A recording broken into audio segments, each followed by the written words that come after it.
And divide अब कर रहे हैं यानी डिफरेंशिएशन, यानी हम लोग डिफरेंशिएशन एक करता रहता है तो गुना और भाग में किस तरीका से बना सकते हैं उसके बारे में सीखते हैं। जैसे आपको y बराबर 2 भाग दिया गया है, एक भाग दिया गया है u और एक भाग दिया गया है और इसका डिफरेंशिएशन हम लोग को करना है किसके सापेक्ष में, x के सापेक्ष में। Taking y du with respect to x,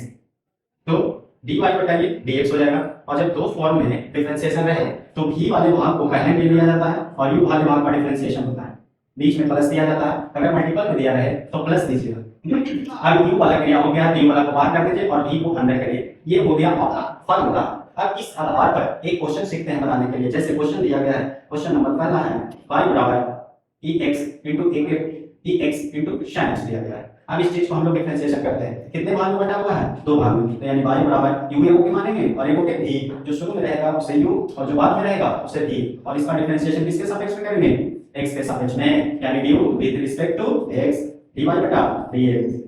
according to formula क्या करेंगे, v वाले भाग को बाहर निकाल दिया जाए यानी sin x को, और डिफरेंशिएशन क्या होगा, e की पावर x का dx हो गया प्लस, अब e की पावर x बाहर जाएंगे और sin x का डिफरेंशिएशन होगा और बटा dx हो जाएगा, तो dy बटा dx हो गया और ये आपका sin x हो गया। d की e के पावर x का डिफरेंशिएशन e के पावर x से रह जाता है, e के पावर x है, sin के क्या होता है cos x। देखिए बाबू दोनों में कॉमन जो है उसे बाहर कर दीजिए, e के पावर x इसमें भी है, e के पावर x इसमें है, तो कॉमन हो गया, यहाँ बच गया कितना sin x प्लस, ये हो गया जो आपका आंसर हो गया।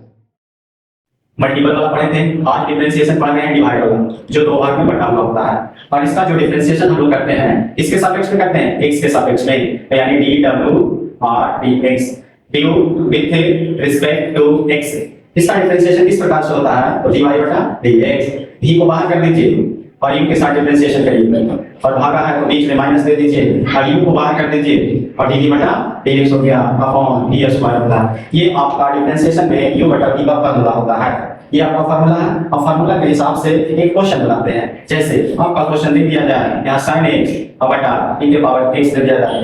तो हम लोग इसको लेट करेंगे और y के द्वारा वेट करेंगे और हम लोग डिफरेंशिएशन इसका जो करेंगे इसके सापेक्ष में करेंगे, x के सापेक्ष में, यानी du with respect to x, ऊपर वाले भाग को u कहेंगे और नीचे वाले भाग को v कहेंगे, यानी dy बटा dx। फार्मूला लिख लेते हैं पहले, तो v वाले भाग को लिखिए और u के साथ डिफरेंशिएशन करिए और बटा dx दे दीजिए माइनस, अब u को बाहर करिए और v का डिफरेंशिएशन करिए और बटा में v स्क्वायर कर दीजिए। अब इसके अकॉर्डिंग फार्मूला पर हम लोग रख लेते हैं मान, v का मान कितना हो गया, e के पावर x बाहर निकलेगा और sin x का क्या होगा, डिफरेंशिएशन होगा बटा dx माइनस, अब sin बाहर निकलेगा और dt के पावर x बटा dx होगा और बटा v स्क्वायर, और v के जगह पर कितना मान है, e के पावर x, इसका क्या हो जाएगा होल स्क्वायर, इसलिए dy बटा dx बराबर क्या हो गया, e के पावर x sin के क्या होता है cos x minus sin x e के पावर x और नीचे हो जाएगा dx के होल स्क्वायर। अगर आपको ये पसंद आया तो वीडियो को लाइक करिए, सब्सक्राइब करिए, धन्यवाद।